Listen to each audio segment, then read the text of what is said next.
ನಮಸ್ಕಾರ ವೀಕ್ಷಕರೇ, ಇದು ಸತ್ಯ.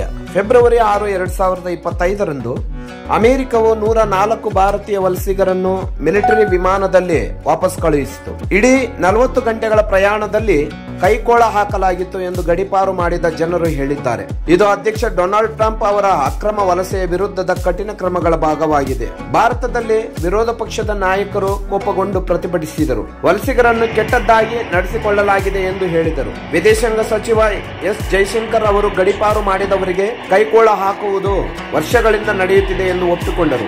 ಆದರೆ ಉತ್ತಮ ಚಿಕಿತ್ಸೆಯನ್ನು ಖಚಿತಪಡಿಸಿಕೊಳ್ಳಲು ಭಾರತವು ಯುಎಸ್ ಜೊತೆ ಮಾತನಾಡುತ್ತಿದೆ ಎಂದು ಭರವಸೆ ನೀಡಿದರು. ಪ್ರಧಾನಿ ನರೇಂದ್ರ ಮೋದಿ ಅವರು ಅಮೆರಿಕಕ್ಕೆ ಭೇಟಿ ನೀಡುವ ಮೊದಲು ಇದು ಸಂಭವಿಸಿತು. ಇದರ ವಿಷಯವನ್ನು ಇನ್ನಷ್ಟು ವಿವಾದಾತ್ಮಕವಾಗಿಸಿತು.